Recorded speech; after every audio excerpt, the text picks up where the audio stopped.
Hello, I'm Waqar Rizvi, and this is Scope. Brexiteers said leaving the EU would be good for the economy.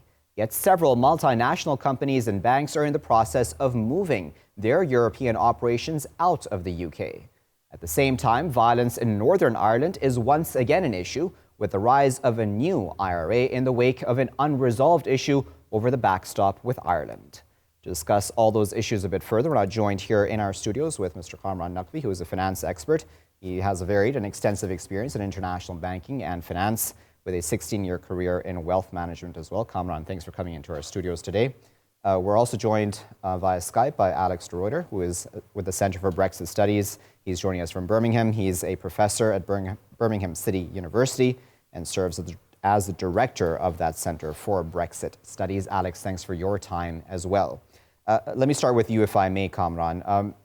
We've spoken a lot about Brexit from a social point of view, but during the Brexit campaign, it was all about the economy, wasn't it?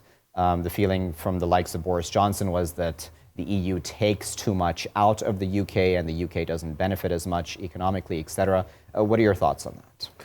Yeah, absolutely. I mean, that particular camp for the leave was predominantly based on economic factors. Obviously, there's a large budget to which the UK contributes. Yeah. And also there's the argument that we pay too much towards that budget. So certainly there was that aspect, and there are arguments for the fact that the public were misleaded to some extent. But absolutely, it was fought on that aspect. And I think that the figures, to be honest with you, we can't sit here and say that those figures weren't skewed or that they were accurate. So, you know, I agree with that fact.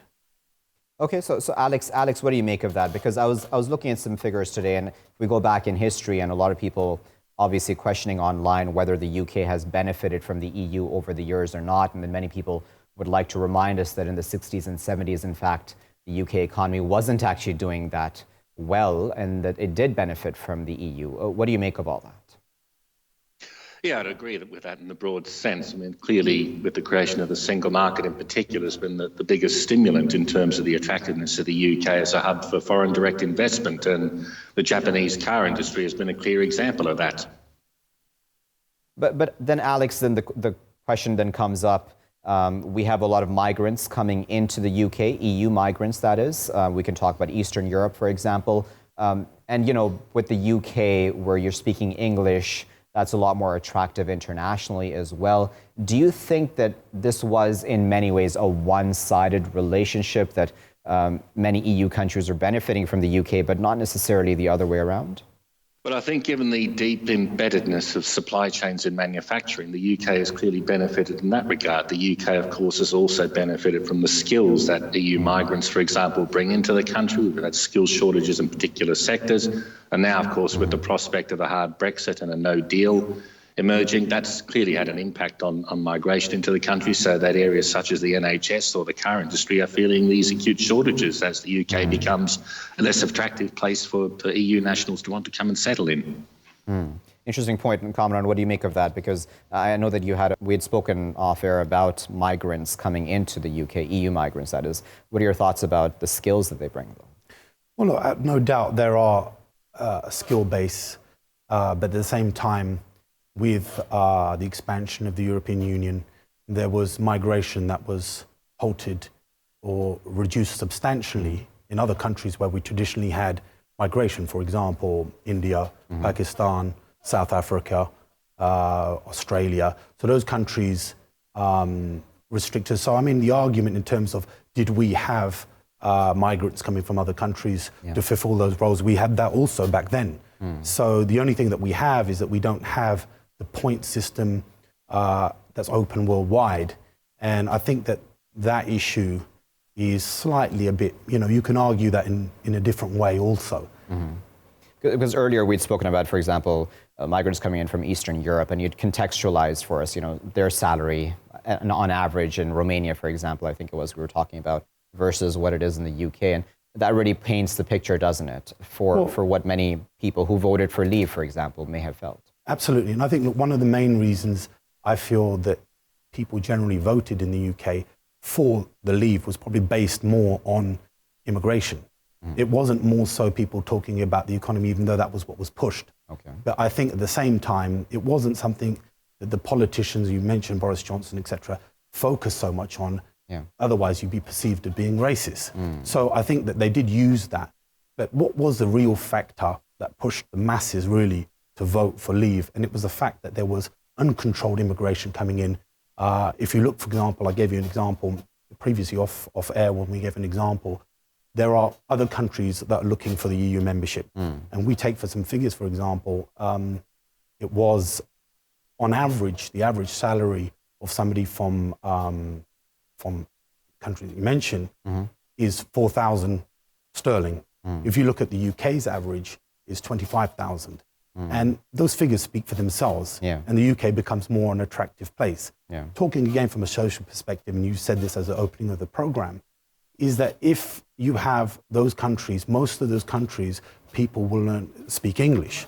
So they will migrate to those countries. But if you look at vice versa, you have to then speak German to go to Germany, French to go to France, Greek to go to Greece, Italian to go to so forth. So I think that in that regard, it becomes more attractive. And there has been, if you look at the cities around the UK, some of them have been, there've been huge changes in terms of the, migration numbers and so forth that's happened from Eastern Europe. And I think that is what really drove, the Leave campaign and, people from the UK that voted for that on that basis. Okay, so let me put that to Alex then. Alex, do you think that, if I may use this phrase, and I'm not putting words into Kamran's mouth, but many people have made the argument, Alex, that the social fabric of the United Kingdom, was being changed with these mass migration that happened over the years.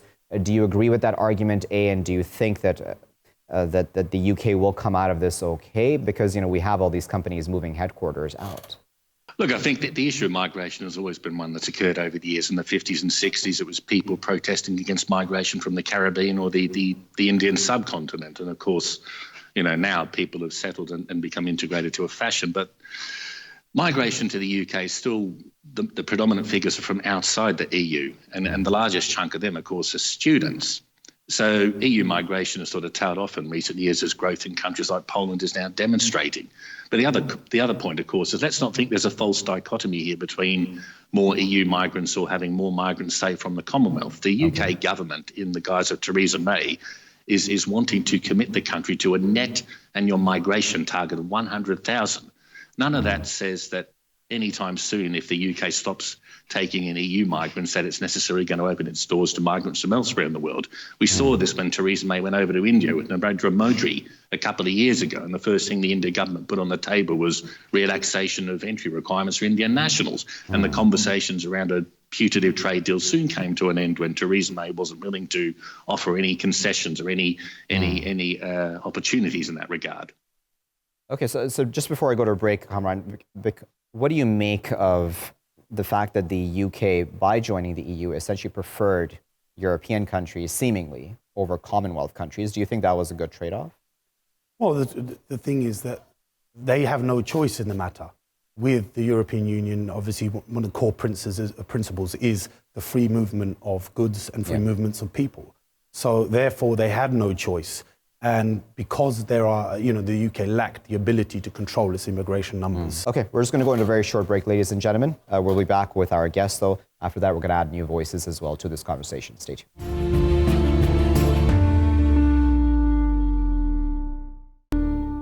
Thanks for staying with us, viewers, as we continue to discuss Brexit as it currently stands, the impact of Brexit, of course, not just socially on the United Kingdom and the EU, really, but of course, economically as well.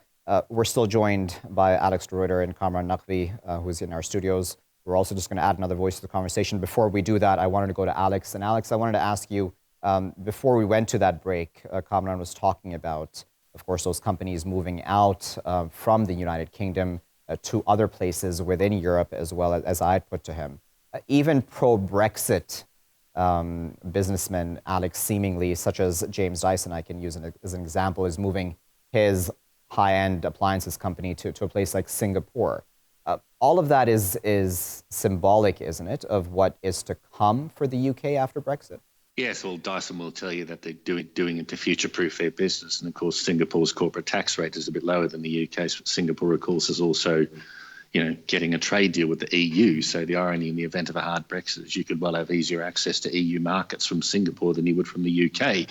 And I suppose there's the key point, with time running out in terms of the UK government and Parliament agreeing a vision for a future relationship, as Michel Barnier would put it. That the prospect of a no deal and crashing out in that regard has certainly increased. And I think for businesses who've been demanding clarity from the UK government for a long time now, it's clearly exasperating for them, and the time has come where they have to make those production and investment decisions. Very well. Let's add that voice now to this conversation, joined in our studios here in Lahore as well by Dr. Yaqoob Khan Bangash, who is a historian of modern South Asia. He's also the director of the Center for Governance and Policy at the Information Technology University right here in Lahore. Yaqoob, thanks for joining us and coming into our studios. What do you make, Yaqoob, of the impact of Brexit? We've spoken a lot about the social issues, right? We've spoken a lot about the racism possibly that came up during the campaign, but very little, I think, about the economic impact, at least on this show. And I wanted to get your understanding of what you think the economic impact will be after Brexit does occur, whether March 29th or later.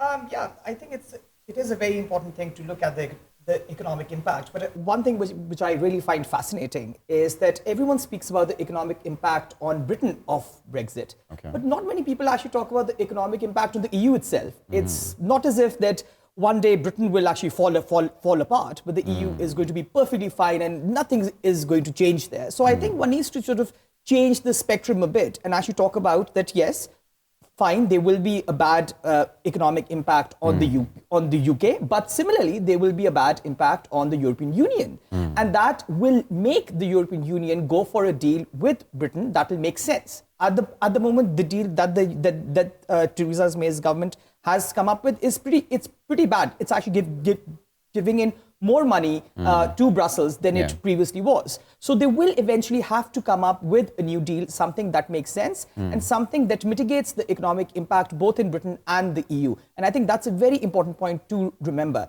And I also think London has been the financial center of the world, one of the major financial centers of the world for hundreds of years.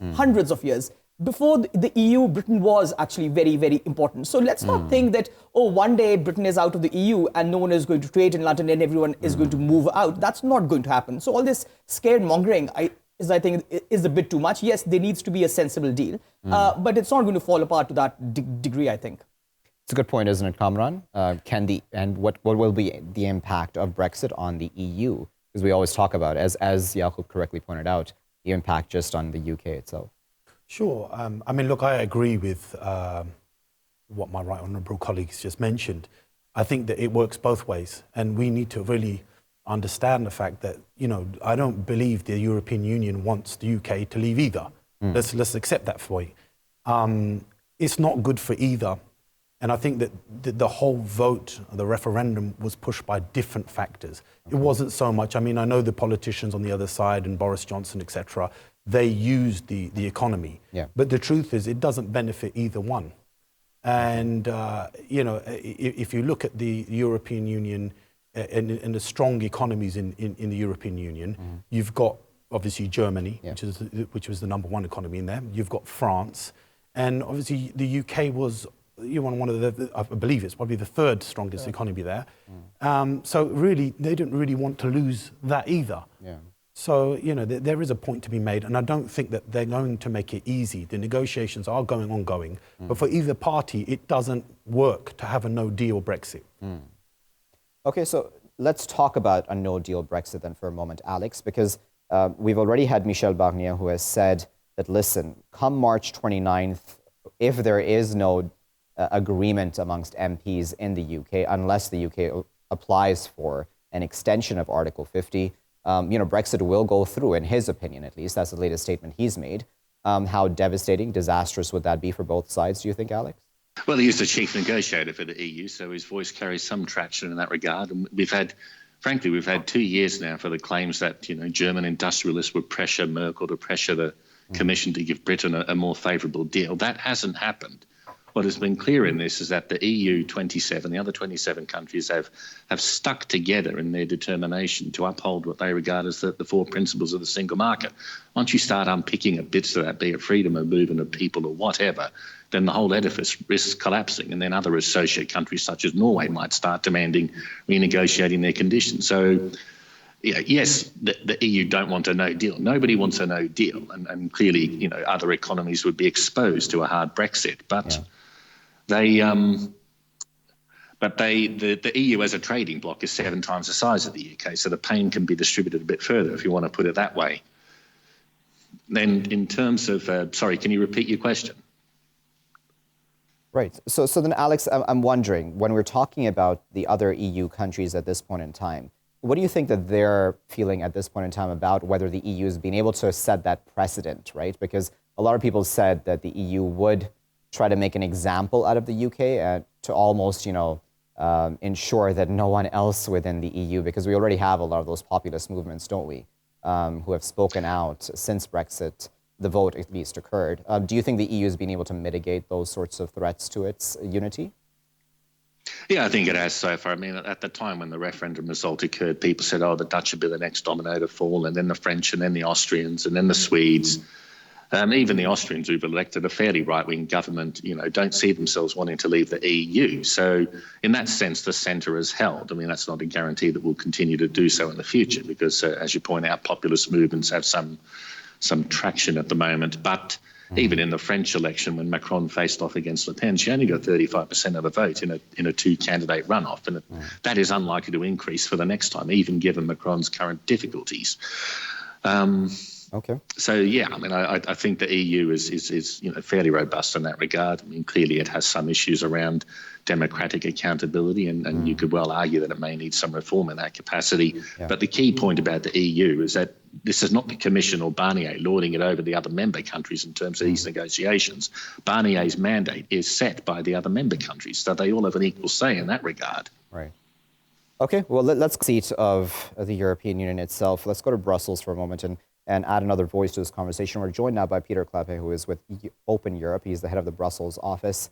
Pieter, thanks for joining us here in the scope.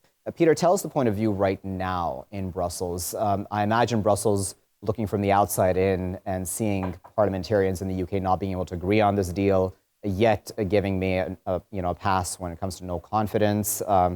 What do you think Brussels right now is feeling? We did, I believe, have Michel Barnier coming to the European Parliament a while back, a few days ago, I believe it was, and get a standing ovation.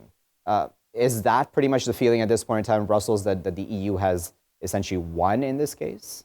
On the one hand, Brussels is basically waiting what the UK will be demanding now. But on the other, Brussels has to respond to all kinds of very interesting developments, some upcoming tensions within the EU 27 on how to prevent a no-deal Brexit. Now, this Tuesday, the British Parliament will likely vote on a number of amendments, and that should shed some more light on what precisely Theresa May is going to request from the EU, so to be able to convince her own parliament. Now, there's two options. Either Theresa May will follow a more hard Brexiteer line, which would mean that she would request to scrap the so-called Irish backstop, or to make it time limited. I'll come back to that later. Yeah.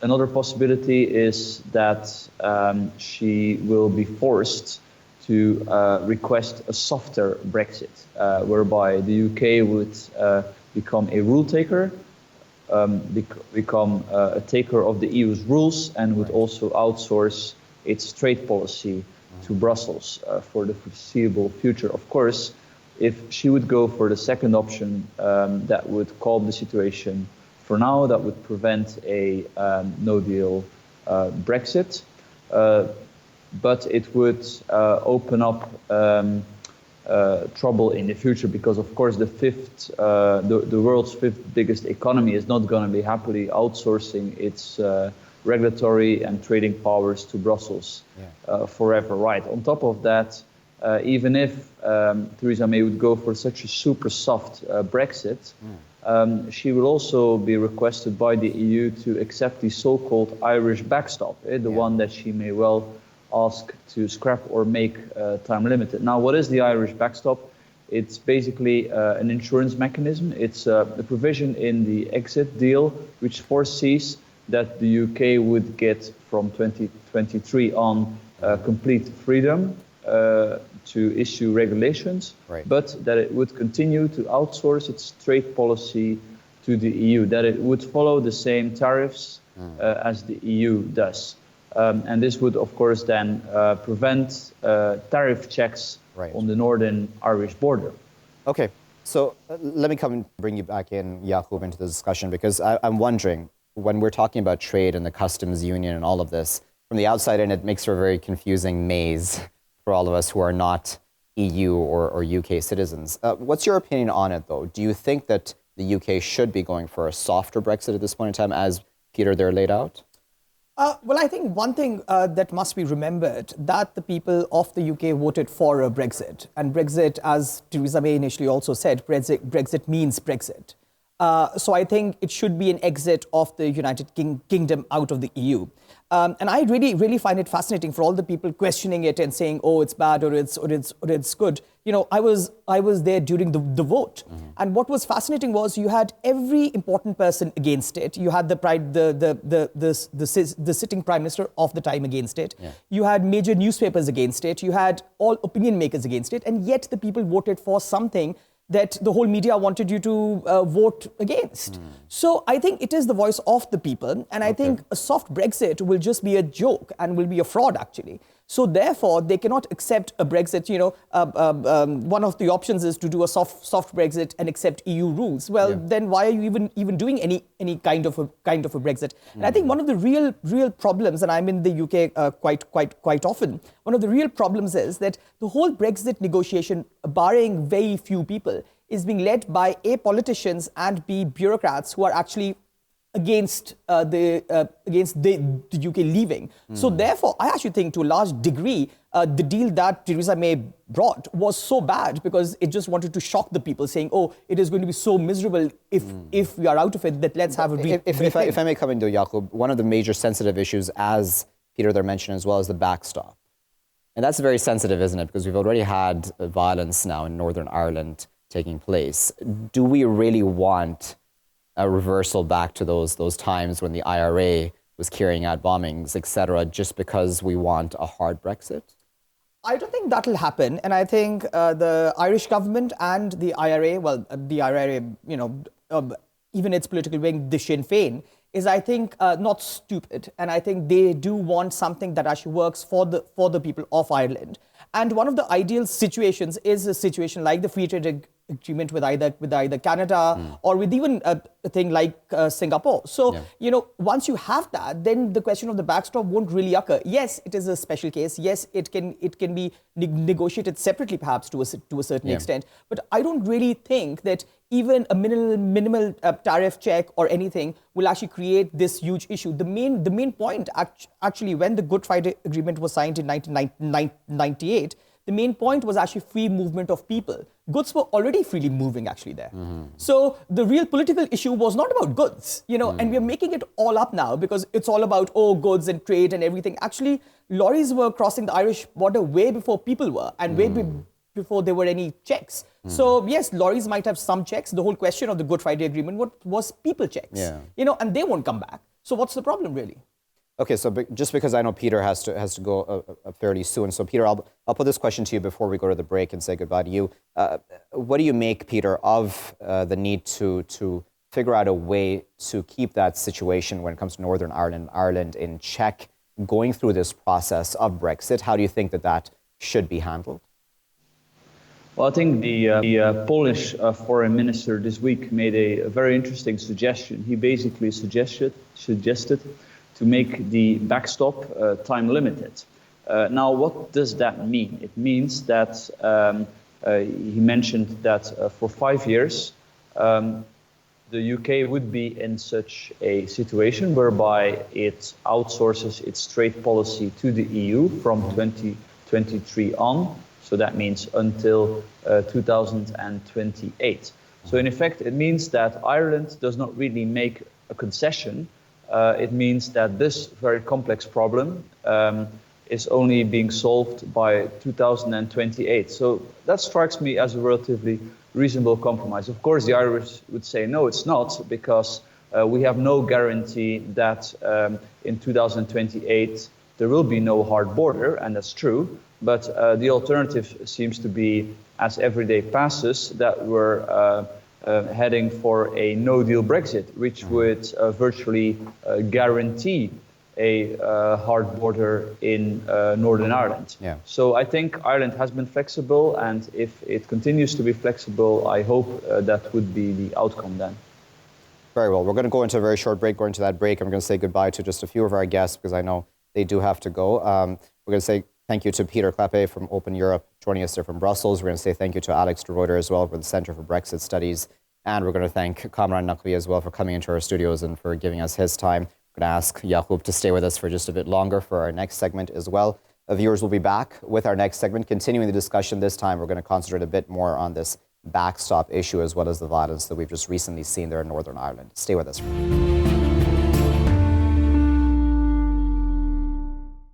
Viewers, thank you for joining us here in The Scope as we continue our discussion about Brexit and the continuing impact and seemingly fallout as well, if I may use that term, of this decision to leave the European Union on the part of the United Kingdom. Let me add another voice to this conversation. We're, of course, still joined here in the studios by Dr. Yaqoob Khan Bangash, who's an academic. We're also now joined by Ms. Emma Desouza, who is a rights campaigner, and she's joining us from Belfast. She's an immigration and citizen rights campaigner, campaigning for the protection, in fact, of the Good Friday Agreement. Emma, thanks for joining us here in The Scope. Emma, before we added your voice, we were talking, in fact, about the violence that we've just recently seen there in Northern Ireland. Is that, do you think, Emma, a sign of the times? Do you think, also a repercussion of Brexit, or is this unrelated, do you think? I would be of the opinion that it is unrelated. Okay. Because we do have these security alerts from time to time, but I do think it's a timely reminder that the peace in Northern Ireland is fragile and Brexit is a risk to that. Okay, so then you know very well, Emma, what the issues are better than I do even about the backstop, etc. Right now on the table, seemingly, are just two options: a hard Brexit or a softer Brexit.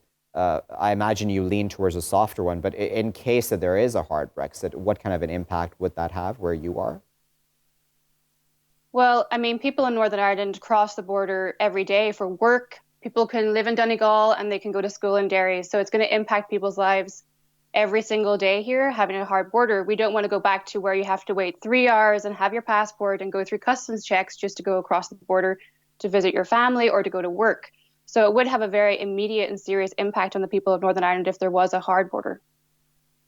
What do you make of that, Yaqoob? Do you think that that the hard border will come into place if there is a hard Brexit? Would the EU or the UK even really allow that? Because at this point in time, it does seem that there are still some politicians who are hardcore Brexit politicians who are okay with a hard border.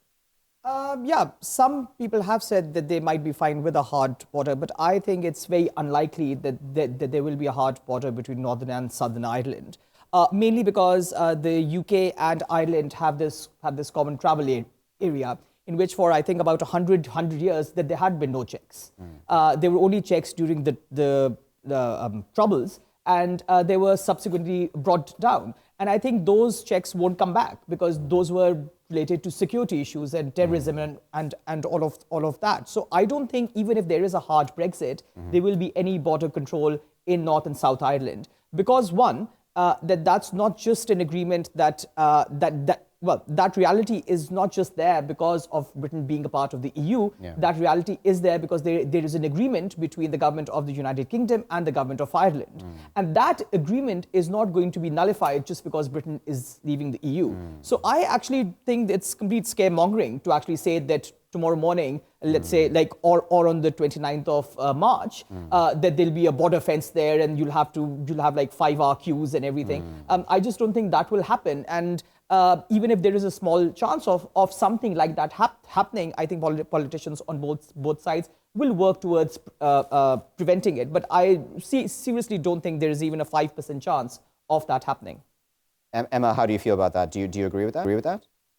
Well, I don't agree with that because obviously there would have to be checks. There has to be checks between EU regulations so that products that are coming across the border are going to be in line with EU regulations, which would be the case if the UK leaves. On top of that, the thing about the border is it's not just a geography question, it's an emotional border for the people of Northern Ireland. So for us, the fact that we can freely cross this border every day, it shows us how far we have come since the Troubles.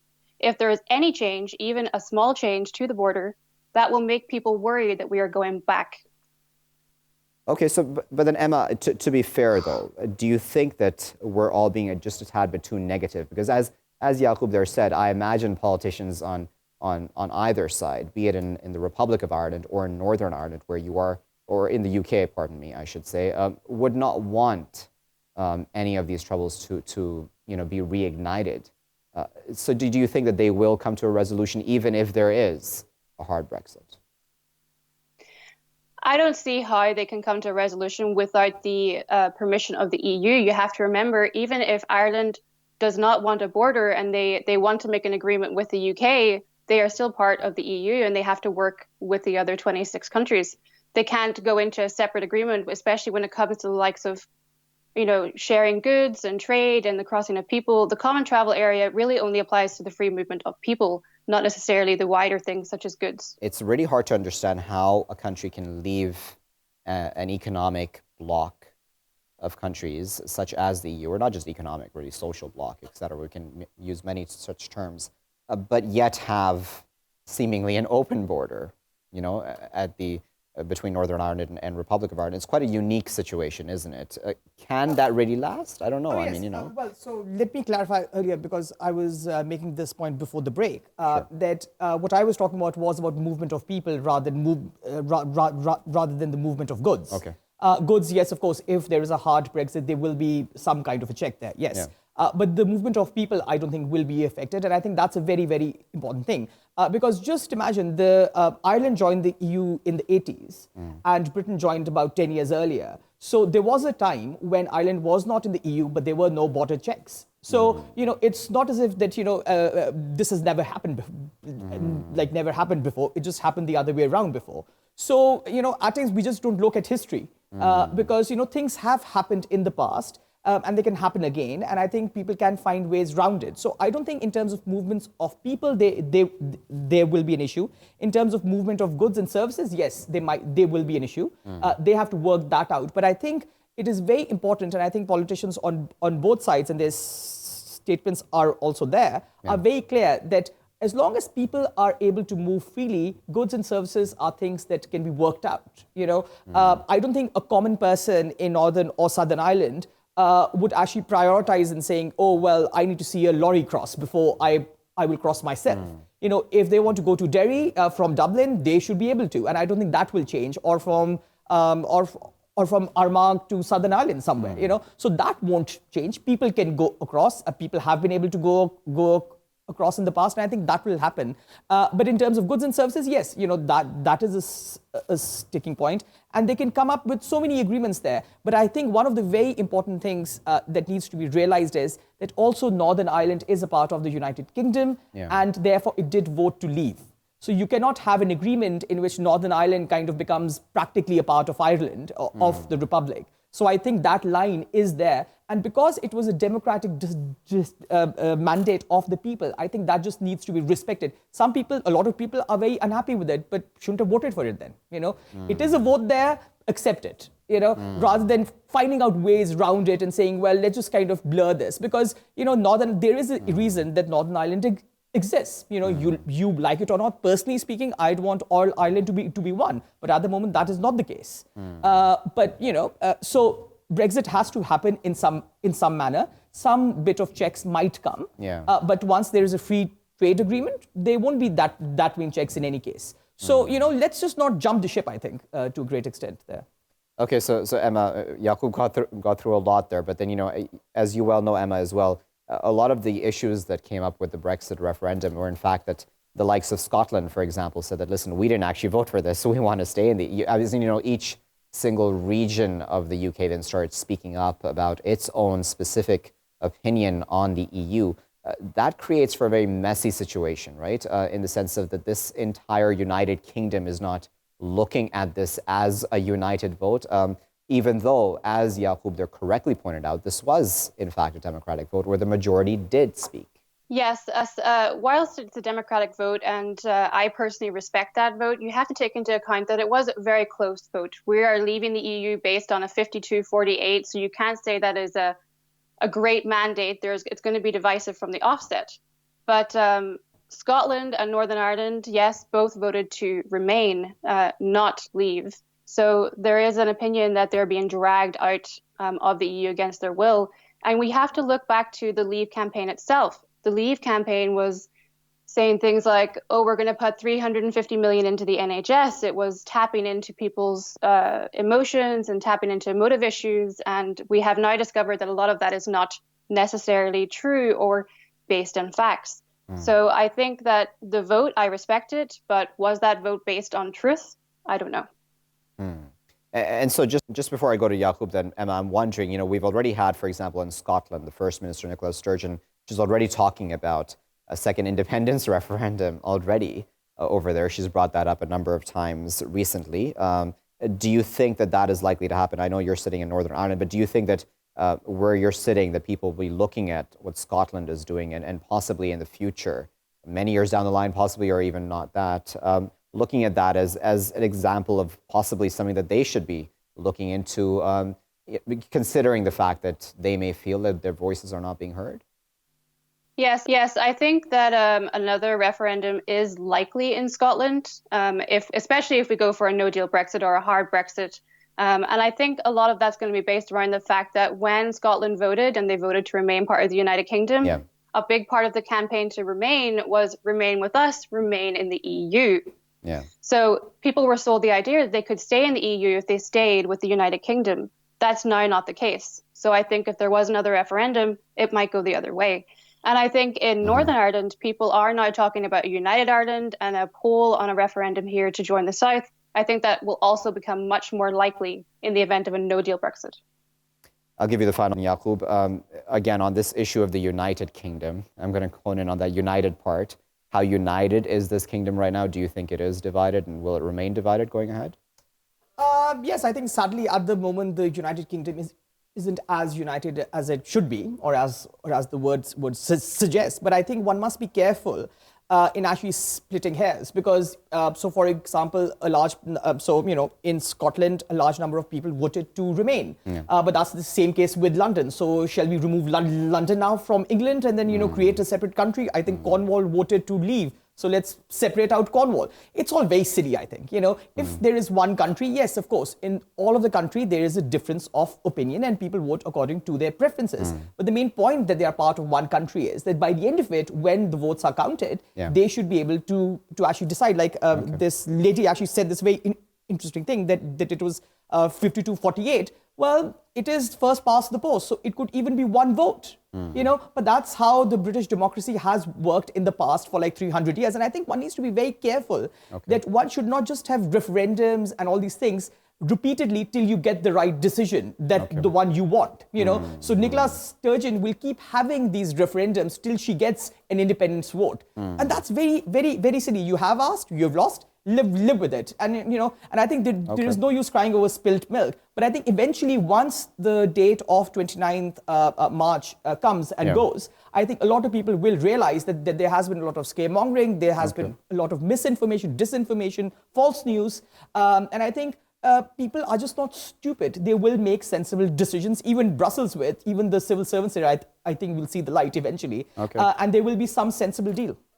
Very well. We'll leave those a final word. And of course, we'll have you all on for a rematch of this discussion and debate.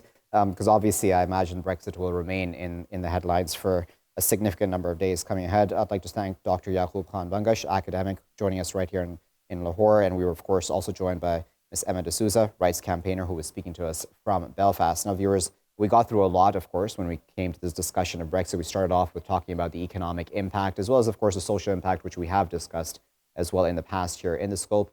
And then we spoke about, of course, this very sensitive issue, seemingly, of Northern Ireland and the Republic of Ireland, and the backstop there, and of course the violence that we've already recently seen there in Northern Ireland. We'll keep a very close eye on that developing and very fluid situation and how that all plays out in the coming days. Stay here in The Scope. I'll be back with our next segment after this break.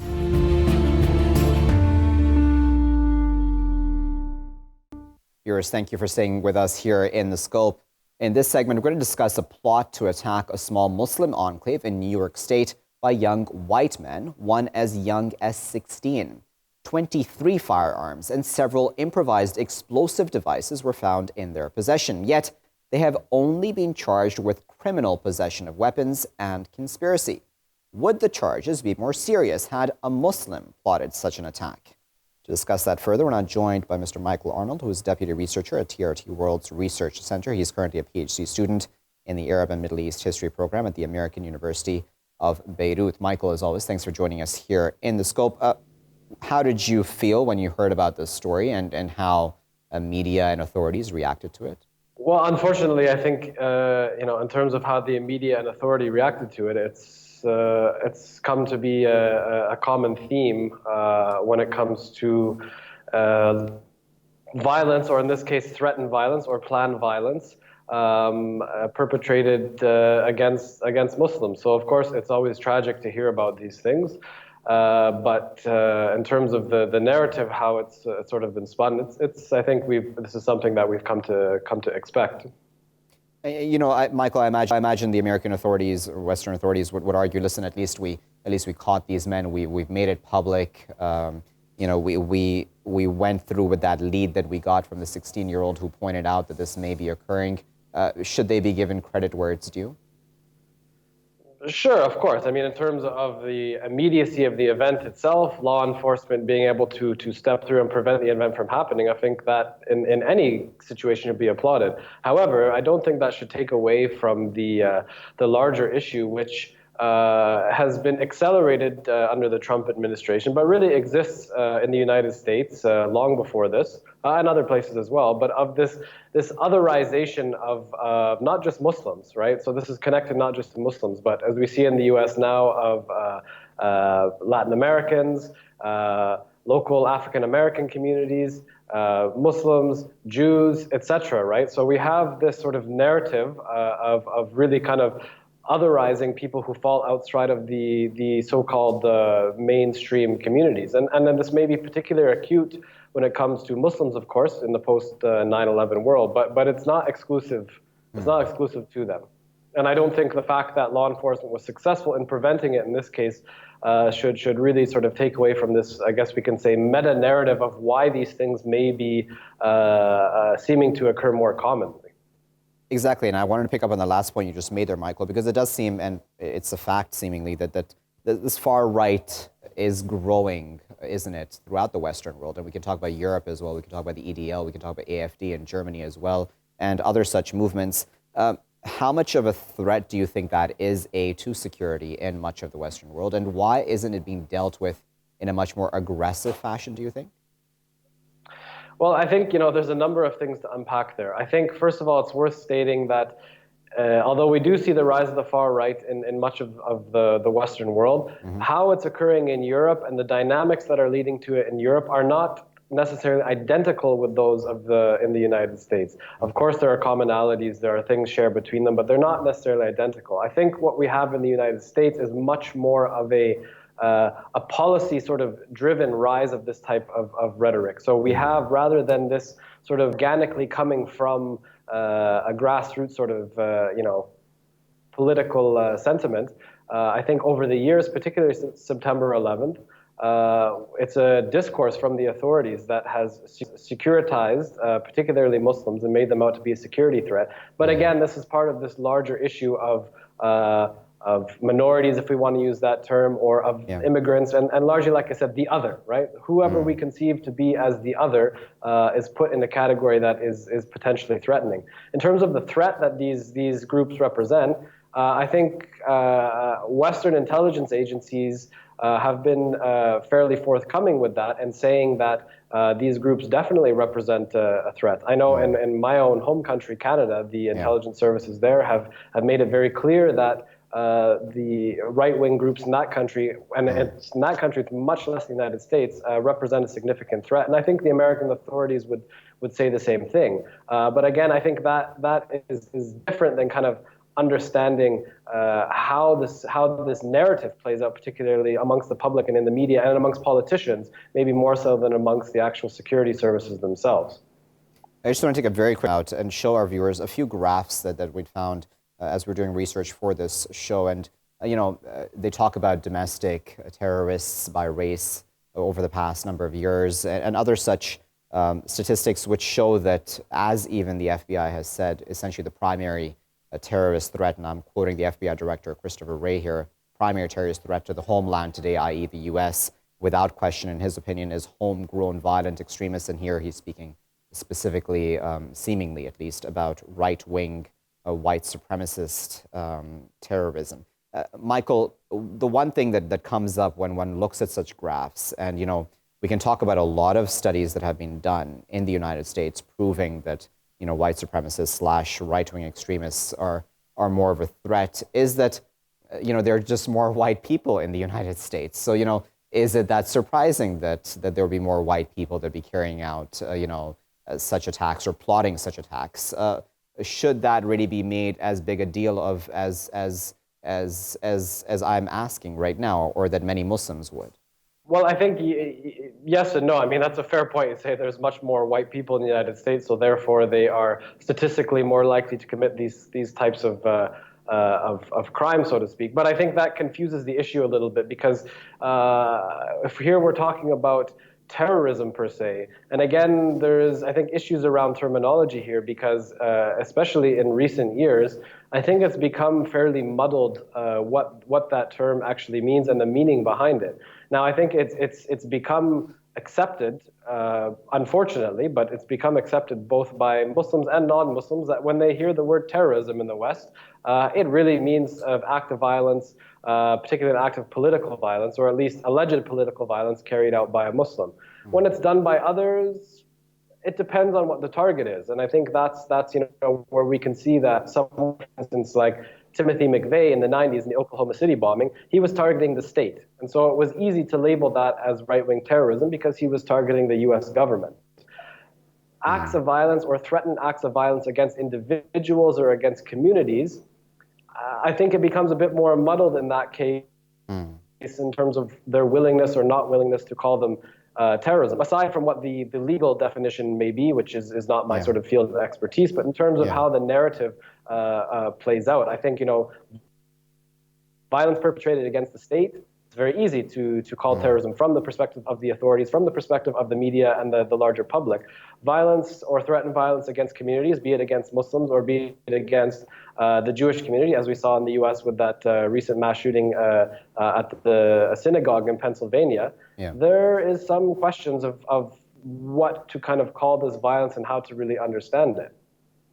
Okay, so, as a final word then, Michael, as a Canadian myself as well, we can look at a number of examples, can't we, Michael, about what's happened in Canada specifically. So we can talk about the Quebec mosque shooting. We can talk about other such examples. We can talk about the Good Boys and the rise of that sort of a right-wing group in Canada as well. Even in a country as multicultural, if I may use that term, Michael, as Canada, why are we seeing, do you think, the rise of the right to such an extent, and in such an extent where there's violence perpetrated? Well, and I think maybe this is not the most popular opinion, but I think there's two perspectives on that. One, I think very much so, and it's very real, but more in the shorter term, is this sort of narrative that's been perpetrated by the authorities, particularly in the United States, which, of course, as we know, will affect views in Canada, will affect views in Europe, it being sort of obviously the superpower and sort of the so-called leader of the Western world. So I think that cannot be denied, that there's been a narrative, particularly towards Muslims, but not only against Muslims, as the other or the foreigner representing a security threat. On the other end of the spectrum, in terms of even a place like Canada, why we see some rise of these types of groups, I think there is clearly a malaise in Western liberal society in general with the idea of whether they call it multiculturalism, with immigration, etc. And that, I think, comes from a a much more deeper place and actually reflects maybe some contradictions that actually exist within the construction of these societies themselves. And it's something that, needs to, I think, be really, really worked on. And I understand that's a bit vague, but I think we shouldn't dismiss the policy aspect of this and the political aspect of it, but I don't think it should be reduced solely to that, because I think there are larger and more deeply ingrained issues that are beginning to emerge. Obviously, we see it very clearly in Europe. We see it quite clearly in the United States, and we see it less clearly in places like Canada. But it does rear its head now and again, as you mentioned. Very well, Michael. Well, with that, but we appreciate, of course, your time and your insight and analysis for this very important issue. That was Michael Arnold, Deputy Researcher at TRT World's Research Center. They're speaking to us from Istanbul via Skype. Now, viewers, this plot, which many would call, of course, a terror plot, for arrested there very young men as well. One actually just a 16-year-old as well, who is facing charges in this specific case to apparently attack a small Muslim enclave in New York State called Islamberg. They had, homemade bombs, firearms, 23 firearms, in fact, and 3 improvised explosive devices, which included nails and other projectiles as well. So had, God forbid, such an attack being carried out, we'd have, casualties, etc. The authorities, as I said, did, of course, act, credit where it's due, but then the reaction, or the lack of, really, alarm that this has raised is an important topic to talk about and keep an eye on. We'll keep an eye on all such stories here in The Scope, but thanks for watching this edition. I've been Waqar Rizvi.